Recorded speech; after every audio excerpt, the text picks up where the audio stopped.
kid. He's not really arrogant. He's not outspoken. If at any time, like, because you don't know us too personally, you ever see a little itch in his tone on Facebook, that means he's kind of subliminally saying something because of the animosity that goes on out there in the world. He's kind of blown away at some of the stuff that's going on in the last 6 months. He's like, what the hell is going on? I said, it's part of the game. He's 22 years old. He only boxed for a little 6 years as an amateur. You know, but I kept him busy. He had he had about 75 amateur bouts. I think he lost 13. He's never won a national title. He just couldn't seem to get past it. And right from the get-go, his style was always, he's a Floyd Mayweather. He loved Floyd Mayweather since he was 12.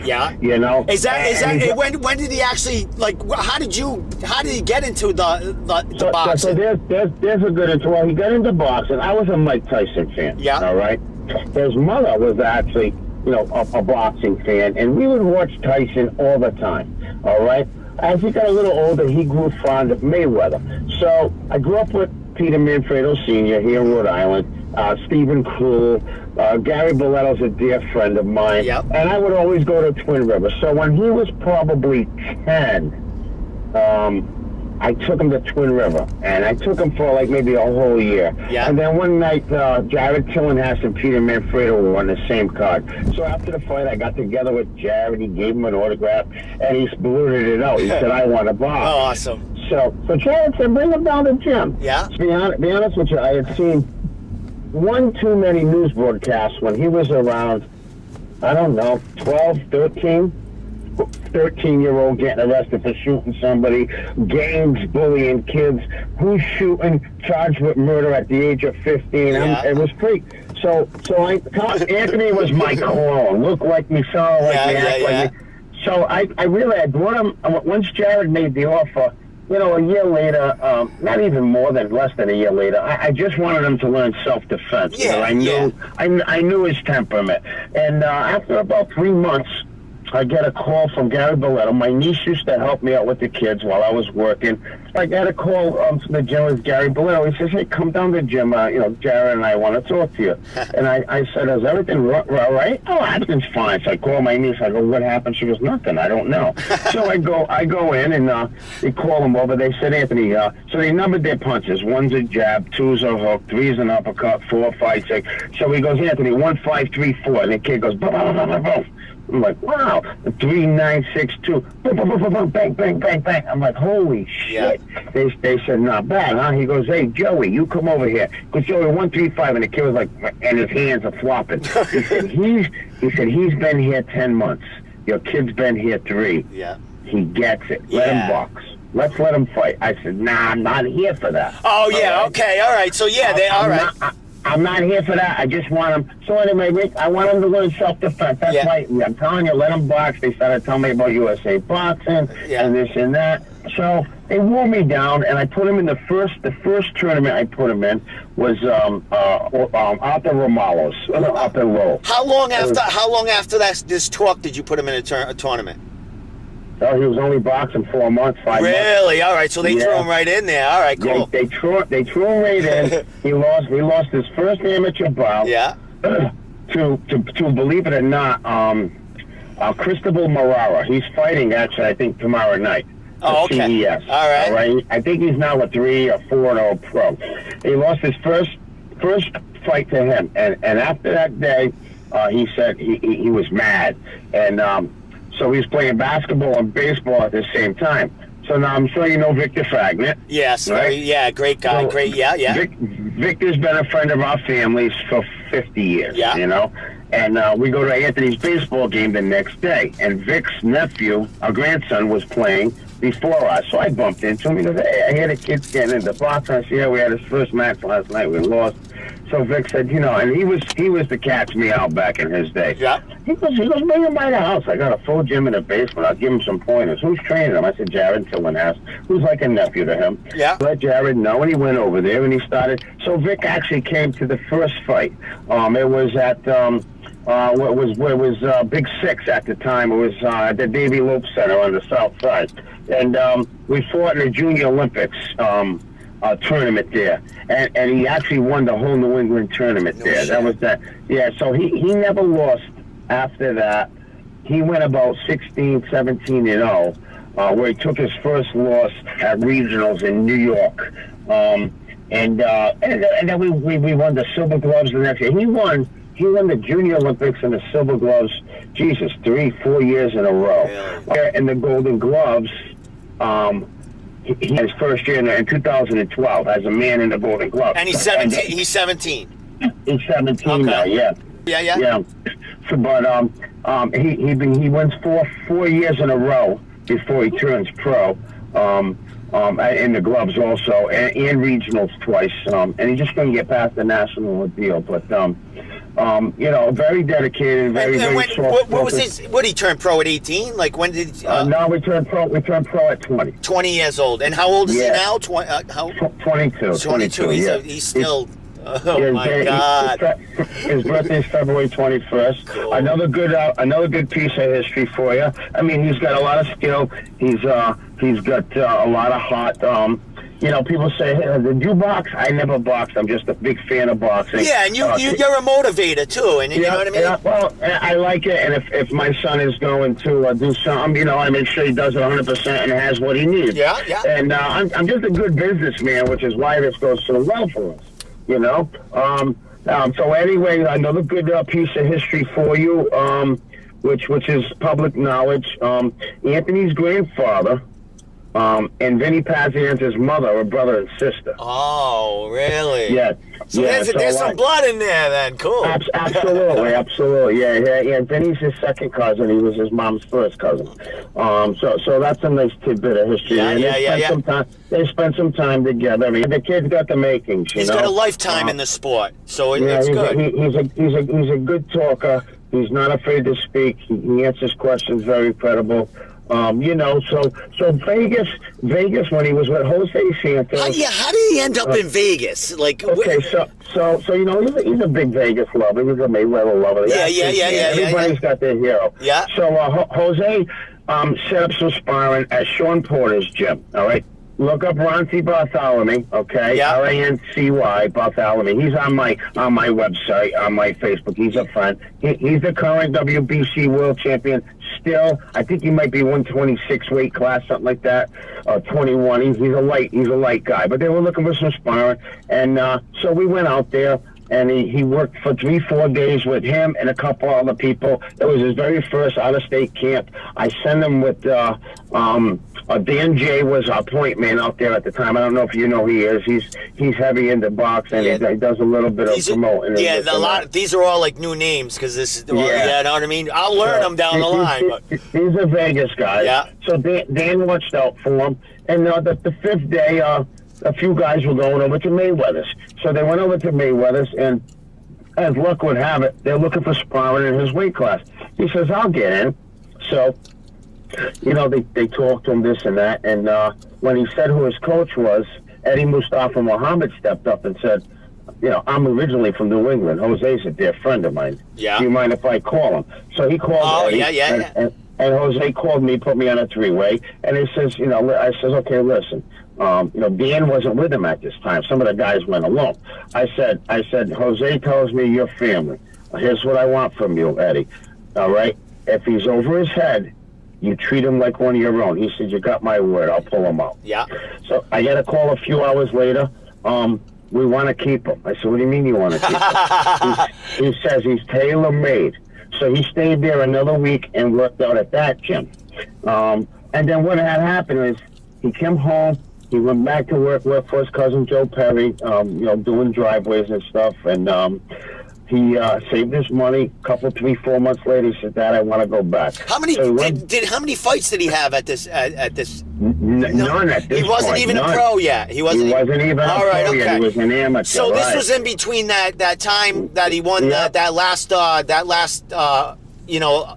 Golden championship. Gloves. Yep. And so he had the time between that he was in doing the Vegas stuff. All right. Exactly. All right. So he went out 4 or 5 times, and he wound up hooking up with, I can't even pronounce his coach's last name. He's got 19 letters in it. Yeah, well, I'll put your son on the spot. I'll say, he'll say it. Yeah, see if he can pronounce Chris's last name. It's Checo. He's Canadian. Yeah. Chris is Canadian. Floyd and he met when they were 8 years old, and they've been friends ever since. He's one of Floyd's main trainers. Yeah. And he locked on to Anthony and just fell in love with him and said, this kid's got a lot of potential. I'd like to train him. So he went back and forth. Now, how is your son feeling it? He must be excited, like blown out of his fucking mind. Well, I'm going to tell you. You want to talk about blowing your mind? I'm going to tell you a life-altering story. So after the fourth or fifth time, Maypac is coming up. The Pacquiao Mayweather fight. All right.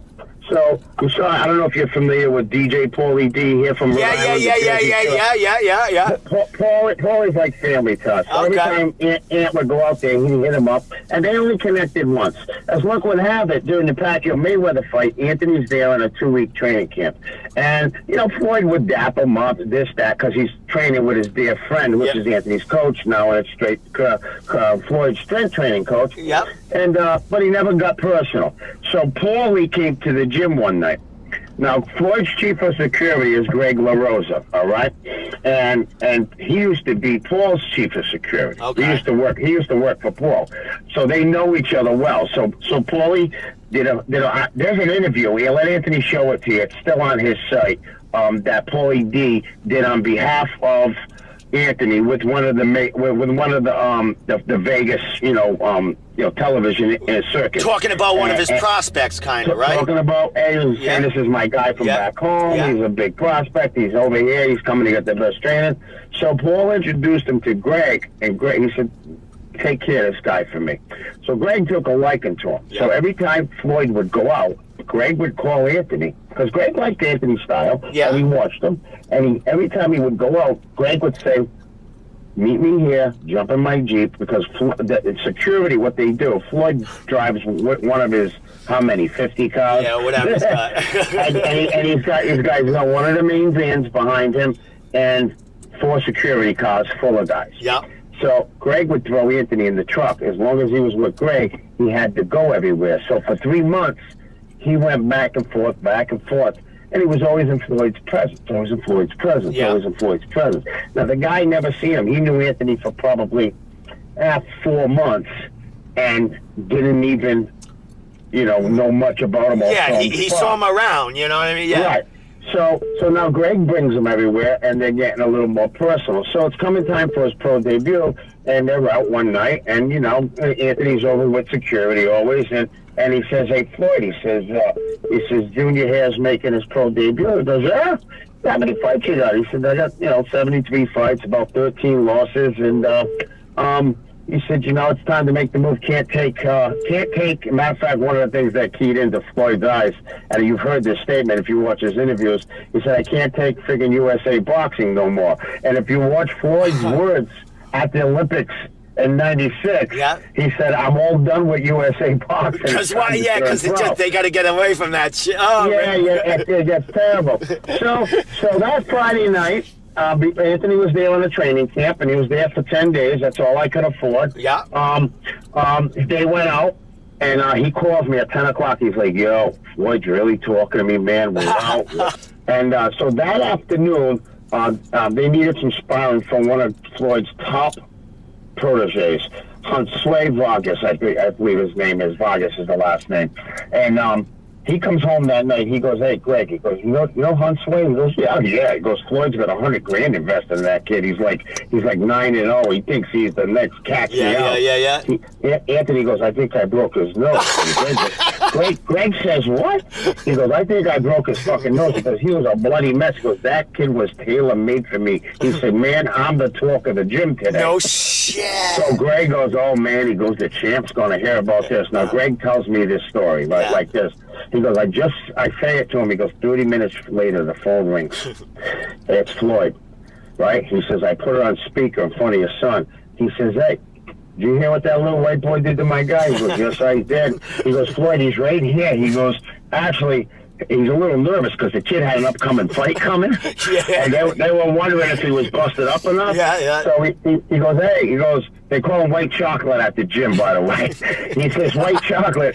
He says, if my guy should have bobbed when you should have weaved, shame on him. He says, 2 thumbs up for you. So later that night, Greg goes, hey, the champ just texted me. He said, meet me at such and such a steakhouse for dinner. Bring the kid. Oh, my God. So he calls me, Dad, Floyd Mayweather just invited me to dinner. He's calling you every 5 minutes. Listen, you give me the blow-by-blows, bro. I'm stopping everything. Hey, Steve, I could have been in the middle of sex. I was stopping because now I know it's coming together finally, right? Yeah. So they go out to dinner, and then he calls me up 3 o'clock in the morning after my time. It's only midnight. He's like, Dad, he's talking about, where'd you grow up, this and that, nothing about boxing. I go, he's picking your brain. That's what a businessman does. He's trying to feel out your conduct, how you come back, this and that. So they have a night. Next afternoon, he calls Greg, going to the mall. Certain mall he goes in shopping. Text message, bring the kid. Wow. Now he goes, Dad, we're going to the mall. So they go to the mall. He says, you're up here with me. He said, we walked for 2 hours. This guy spent about 30 grand. He bought this, bought that. And he just picked my brain some more. Now he wants to know about the boxing, yada, yada, yada. So Sunday comes, and they do their thing. They want to go to brunch, bring the kid, and they follow Floyd home. And he says, listen, before they left the restaurant, he says, I'm going to Miami for a week. When I come back, I want to see you spar. Now, listen, also, at breakfast, he said, you're staying with Greg? 8 a.m. the next morning, my kid calls me. He's hyperventilating. He says, Dad, I just got a call from Leonard Ellaby. You know who Leonard is? No. What's he? Leonard Ellaby. He's 50% partner of Mayweather Promotions. He's the CEO. He's the CEO of Mayweather Promotions with Floyd Mayweather. All right, he's the man. You either Floyd brings you in or Leonard Ellaby or brings you before. He says, Mr. Marsella, my name is Leonard Ellaby. He thought he goes, come on. Well, who is this? Who put you up to this, He said, no, he said, you were at brunch with Floyd yesterday? Yep. Okay, he says, I'm going to text you an address. I want you to meet me. He says, what time? I got the gym. He goes, I already talked to Chris. The gym's been pushed up to 3 o'clock. You're going to meet me at 12:30 so I can give you the keys to your new condominium. He says, what? He says, yeah, Floyd rented you a condo overnight to make your stay a little easier over here. Hey, Steve, 2-bedroom, 2 baths, granite countertops, bombed out. Dishes, forks, knives, towels, right down to the shampoo. Matter of fact, his special assistant, matter of fact, if you ever seen Anthony in the hyperbaric chamber where they do the liquid nitrogen, I'll have to go look on his page and see all that stuff. It's liquid nitrogen. It's like an ice bath, but it's 300 degrees below zero. Yeah. Yeah. So that he actually owns the Sub-Zero, and he's Floyd's personal assistant. Oh shit. So he meets him there, right down to all the he goes, I got all your supplements. He told me what to buy, what he takes. And then he goes right down to, oh fuck, he told me to get you a blender. I'll be right back. And he goes and buys him a brand new blender. Yeah. So that's how it started. He's got a great following. He's always has. He's been, basketball all through high school, baseball. He was going to play football. Always a sports fanatic. Yeah. Honor roll student through high school. Just a good kid, and that this don't handle all the management myself from going forward until it gets too big for me. Yeah. Right now, you're like me. Like I got children myself. You're like you need to see everything. You need to see everything. Who's going to protect? Exactly. Anthony. I mean, this is the new generation of fighters, man, and like you being behind him. I mean, it's a whole new era in friggin' fighting. You know what I mean? So it's great. I mean, it's a whole new generation, and your son is like part of that. And you being part of his life and sending them the right path. You know what I mean? That's I wouldn't have it any other way. Yeah, that's what's helping these these new kids thrive. You know what I mean? I love it. You know what I mean? Friend, listen, we'll definitely talk again, and I'll be seeing you. God, hopefully I'll see you before then somewhere. Maybe we'll have a go have a coffee together or something like that. Have a good night. Absolutely. Bye-bye. All right.